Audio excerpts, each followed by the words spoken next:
बघा दुसरी Q FSSAI must finalize notify the front of pack nutrition labeling not in the time bound manner.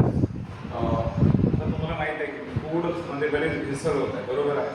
तर त्याच्यावरच labelling असली पाहिजे की काय काय त्याच्यात फॅट्स किती आहे, शुगर्स किती आहे, ठीक आहे. त्याच्यानंतर त्याच्यात साल्टचं पर्सेंटेज किती आहे. तर त्यावेळेस काय केलं गव्हर्नमेंटने, काय केलं, फूड सिक्युरिटीला म्हणजे एक एजन्सी आहे जी आहे ऑथराईज, त्या एजन्सीला काय सांगितलं होतं की तुम्ही काय करायचं आहे ते सगळं फूडच्या बाबतीत लेबलिंग करण्यासाठी त्यांनी काम करायचं हे आदेश दिले होते पार्लमेंटरी पॅनल. या आदेशांच्या बाबतीत ही न्यूज आहे.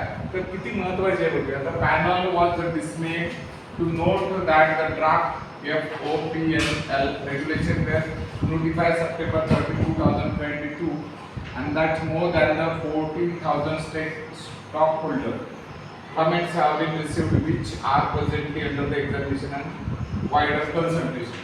आता काय झालं आहे तर पॅनल काय सांगितलं होतं, उदाहरणार्थ बघा की आपली सरकारनं काय केलं पॅनल, जसं समजा उदाहरण घ्या मुख्याध्यापकाचं, आणि त्या मुख्याध्यापकाला वरच्या माणसाला काय सांगितलं की बाबा तुम्ही कपड्या लेकरांच्या ड्रेस निवडा, काय करायचं ड्रेस निवडा. तर कलर चॉईस होण्यासाठी 2 महिने 3 महिने 4 महिने असं करत करत 6 महिने झाले, 1 वर्ष झालं, 2 वर्ष झाले, 3 वर्ष, तरी फायनल कलरच झाला. तर हे चुकीचं आहे की नाही. तर तात्काळ एका टाइम लिमिट मध्ये आपण हे सगळं करायला पाहिजे. त्यासाठी त्यांनी काय केलं की 14,000 स्टॉक होल्डरच्या कॉमेंट्स घेतल्या. त्यांनी काय सल्ले दिले की काय काय असायला पाहिजे त्याच्यात. सरकार असेल, डॉक्टर लोक असतील, त्यानंतर जे काही दुकानदार आहेत, त्यांनी सगळ्यांनी कसं की कशा पद्धतीचं पॅकिंग असावं, त्याच्यावर काय असावे असं नाही का त्यांच्याकडून मांडलं सरकार या यानं. त्यानंतर बघा parliament panel on July 23 as regulator FSSAI to finalize front of packing nutrition labeling. आता याला काय म्हणतात, जसं FOPNL, तर तुमचं जे आहे फ्रंट ऑफ याला म्हणतात, फ्रंट याला म्हणतात ऑफ पॅक न्यूट्रिशन लेबलिंग. तर तुमचं जे पॉकेट आहे, समजा तुम्ही असं नाही का एक प्रकारचं नाही का चिप्सचं पॉकेट घेतलं, ठीक आहे चिप्स, तर या पॉकेटच्या वरच नाही का काय करायला पाहिजे, त्यांचं म्हणणं आहे साल्ट किती टक्के आहे, शुगर किती आहे, फॅट किती आहे, हे वरच असलं पाहिजे. जेणेकरून आता समजा तुमची आई गेली मार्केट आणि तिला तुम्हाला प्रॉब्लेम आहे शुगरचा किंवा साल्टचा प्रॉब्लेम, तर त्या पिरियडमध्ये काय करायचं आहे आईनं, तिने ठरवायचं की माझ्या बाळासाठी हा प्रॉब्लेम आहे ना, तर मग मी कमी शुगर असलेलं पॉकेट घेणार. तिच्याकडे चॉईस असणार. तर गव्हर्नमेंटचं म्हणणं आहे आत्ताचं जर हेल्दी इंडिया बनवायचं असेल, सगळ्यात अगोदर जे लोक हे सगळे पॅकिंग करतात त्या पॅकेटच्या वरच शुगर साल्ट, कारण त्यांना भरपूर बिमाऱ्या होणार, तर त्या लेकरांना आरोग्यासाठी ते घातक राहू नये म्हणून अगोदरच लेबलिंग केलं पाहिजे. तर त्याच्यासाठी त्यांनी काय केलेलं आहे की FSSAI नं हे सगळं करायला पाहिजे. तात्काळ शासनानं आदेश यांना दिले, लक्षात येते. त्याच्यानंतर बघा त्यांनी एका लिमिटेड किती वर्ष लावून नका, टाइम बाउंड मध्ये ते सगळं करा म्हणून त्यांचं म्हणणं आहे. त्यानंतर standard committee on the consumer affairs food and public distribution has presented a report regulation of fat communities with the specific reference to sugar content in a baby. आणि त्याच्यात काय सांगितलं आहे की आता लहान मुलं बघा तुमच्यासारखे रेग्युलर मध्ये नाही का शुगर खातात, म्हणजे चॉकलेटच्या फॉर्म मध्ये खातील, बिस्किटच्या फॉर्म मध्ये खातील, आहे की नाही. तर जास्तीत जास्त जर शुगर गेले तर तुमच्या बॉडीला कोणती शुगर किती पर्सेंटेज मध्ये असावी हे आई वडील ठरवू शकत नाही, तेवढे एज्युकेटेड नाही आहेत. मग सरकारनं हे जे प्रोडक्ट आहे त्याच्यात जर पर्सेंटेज दिलं तर रेग्युलर किती आपल्या बाळांना खाल्लं पाहिजे, कशा पद्धतीने ती चॉईस आईकडे असेल किंवा पॅरेंट्सकडे ती चॉईस जर असली तर ते तशा पद्धतीचं नाही का बोल, असं गव्हर्नमेंटचं म्हणणं आहे. तर त्याच्यासाठी कोण मदत करत असते बघा महत्त्वाच्या गोष्टी. FOPNL helps to consume make a healthy food choices. ही मदत करू शकते हेल्दी फूड चॉईसेससाठी. Focus on the sugar content in the baby. याच्यामुळे फायदा काय होईल की साखर त्या पदार्थामध्ये किती पर्सेंट मध्ये असावी ही महत्त्वाची गोष्ट लक्षात पॅकेज मधूनच पॅकेज वरून पाहिलं की लक्षात येईल. त्यानंतर 14,000 लोकांचे जे मतं घेतले त्याच्यामुळे ते राईट डायरेक्शनला जाणार आहे. FSSAI urge act in a time bound manner. त्यांनी सांगितलं किंवा तुम्ही हे वेळेच्या आतमध्ये सगळे निर्णय घ्या. 15-15 वर्ष या गोष्टी याच्यासाठी निर्णय घेऊ नका. आता त्यांनी नाही का नेमकं एक्झॅक्टली त्यांचं मत काय, आपण थोडंसं बातमीला हे FOPNL मध्ये नेमकं आहे तरी काय. तर पार्लिमेंटरी स्टँडर्ड कमिटी असते, ओके, आणि याला म्हणतात फ्रंट ऑफ पॅक, काय आहे front of pack nutrition labelling FOPNL. त्याच्यानंतर यांचं म्हणणं काय आहे, a system of displaying key nutrition information of the front of food package in the simple and easy to understand manner. तर आपण ते म्हणायला लागले की तुमचं असं जे पॉकेट आहे की नाही, पॉकेट त्याच्यावर FOPNL म्हणजे काय, फ्रंट म्हणजे त्याच्या दिसत्या भागात, पुढच्या फ्रंटच्या भागात, हे आपला फ्रंट भाग, तर त्या फ्रंटच्या भागावर काय असलं पाहिजे, पॅकच्या न्यूट्रिशन लेवलिंग की तुमचा जे आहार आहे क्वेश्चन आहे, साल किती, शुगर किती, फॅट किती, सॅच्युरेटेड फॅट किती, ह्या सगळ्या गोष्टी इथं टक्क्यात लिहा, इतके टक्के हे, इतके टक्के हे, इतके टक्के, त्याच्यावर पॅरेंट्स लोक राईट फूड, नाहीतर हजारो लेकरांचे त्याला बिमारी शुगरची, त्यात तो तसंच फूड खायला. पॅरेंट्सकडे चॉईस होईल ना, त्याला उघड मोठ्या बोर्ड अक्षरात तसं लिहिलं तर की चांगलं वाला माझ्या बाळासाठी कोणता, नाही तर त्यांचे आरोग्य धोक्यात, लाखो मुलांचे आरोग्य धोक्यात, त्यांना माहितच नाही विचारायला की आपले हे फूड झालं. तर हे एक सगळ्यात चांगलं डिसिजन आहे. त्यानंतर त्यांच्या मनानं काय आहे की याच्यात काय असतं की कशा कशा गोष्टी नाही का त्याच्यात लेबलिंग असायला पाहिजे.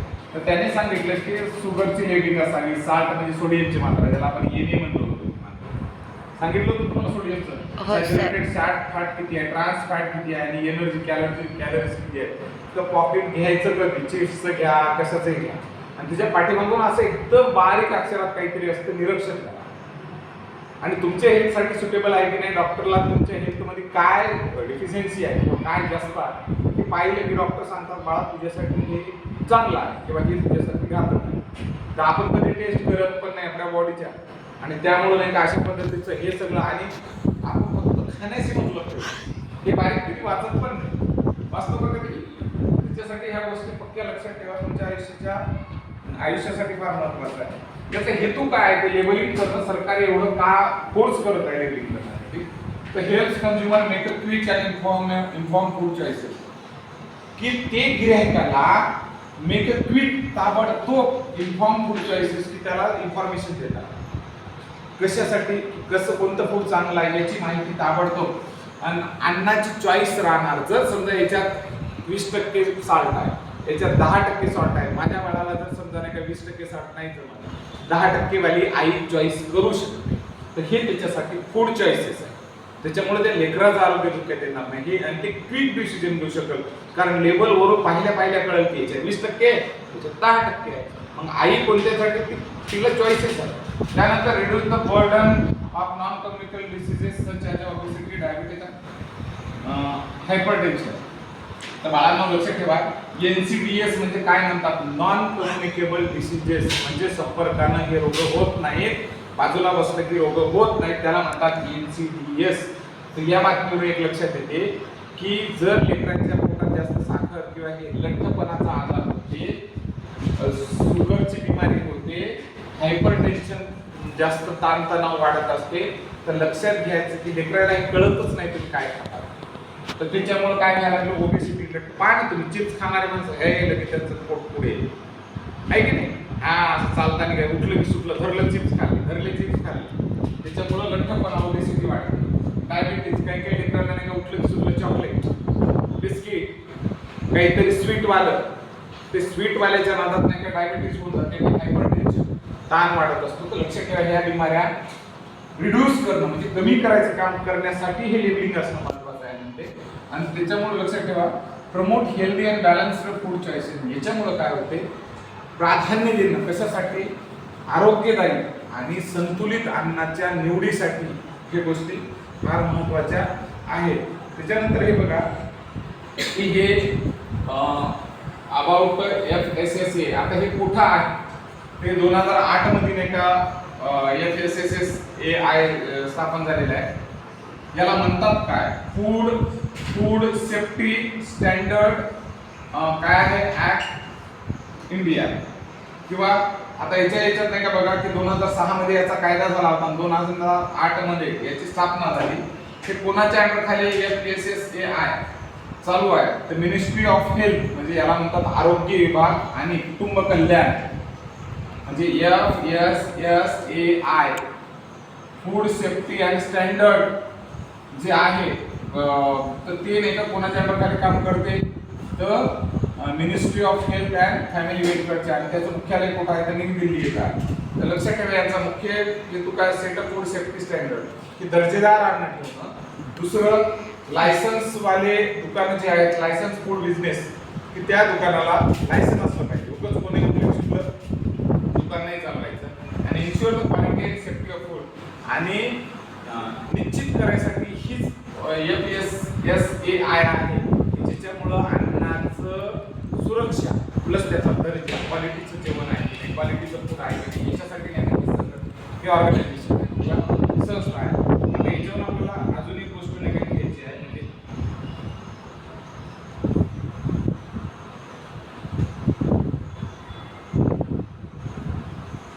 पार्लमेंट स्टँडिंग कमिटी काय करत असते, मॉनिटरिंग वर्किंग ऑफ पार्लमेंट. ही आता आपण म्हणलं पार्लमेंटनं आदेश दिले, कोणाला दिलेले आता त्या FSSAI ला, FSSAI या ऑर्गनायझेशनला संसदेनं म्हणजे पार्लमेंटनं नाही का आदेश दिले. त्याच्यावर काय करलं, monitors the working of parliament. ही काय करत असते, पार्लमेंटवर मॉनिटरिंग करते, त्यानंतर मिनिस्टरचे सगळे परफॉर्मन्स करते सगळ्या डिपार्टमेंटच्या, त्यानंतर पॉलिसीमध्ये असणारी इम्प्रुव्हमेंट बघते, ॲडमिनिस्ट्रेशन कसं आहे ते बघते. आता याच्यातून आपण शेवटच्या टप्प्यात काय बघणार बघा, ही जी बातमी एवढी आली त्याचं थोडंसं लक्ष घ्या. याच्यावर 2 प्रश्न आपण तयार केले. Front of pack nutrition labelling FOPNL चा मुख्य उद्देश काय मुख्य असं पहा, अन्न पदार्थाची किंमत दर्शवणे. दुसरं, अन्न पोषण मूल्य पॅकेटच्या पुढील बाजू स्पष्ट दर्शवणे. तिसरं, उत्पादनाची जाहिरात करणे, उत्पादन करणाऱ्या कंपन्यांचा नफा वाढवणे. काय आहे बरं याचं उत्तर काय असेल, याचं काय आहे, पॅकेटच्या पुढील बाजू स्पष्टपणे काय करणे, दर्शवणे. स्पष्टपणे दर्शवणे म्हणजे अन्नातील पोषण मूल्य, न्यूट्रिएंट कोणकोणते आहेत, म्हणजे शुगर किती आहे, साल्ट किती आहे, फॅट किती आहे, कॅलरीज किती आहे, हे त्या पॅकेटच्या पुढेच दर्शवलं पाहिजे. याच्यासाठी नाही काही मुख्य उद्देश कोणाचा आहे, FOPNL. प्रश्न असा येतो की FOPNL चा मुख्य उद्देश काय, तर लेबल करायचं. कशाचं लेबल करायचं, तर साल्ट, शुगर, फॅट, कॅलरीज हे पॉकेटच्या पुढेच असल्या पाहिजे, असा प्रश्न येतो तुम्हाला. आणि दुसरा एक प्रश्न आहे हे बघा की FSSAI संदर्भात योग्य विधान ओळखा. FSSAI ची स्थापना food safety and standard act 2006 च्या अंतर्गत झाली. FSSAI चे आरोग्य व कुटुंब कल्याण मंत्रालयाच्या अधिपत्याखाली कार्य करते. FSSAI ही भारतातील निवडणूक घेणारी संस्था आहे. कोणता आहे बरोबर, 1 व 2, 2 व 3, 1 व 3 की 1, 2, 3 कोणतं बरोबर आहे.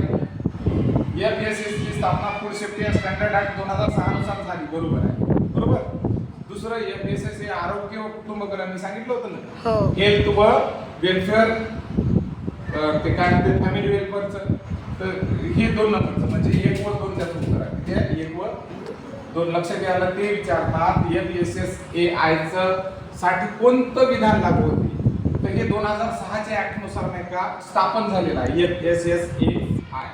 आणि दुसरं, हे कोणत्या मंत्रालयाच्या खाली चालते, आरोग्य व कुटुंब कल्याण मंत्रालयाच्या खाली चालते, बरोबर आहे. याचा निवडणूक आयोगाशी काही संबंध, म्हणून 1 व 2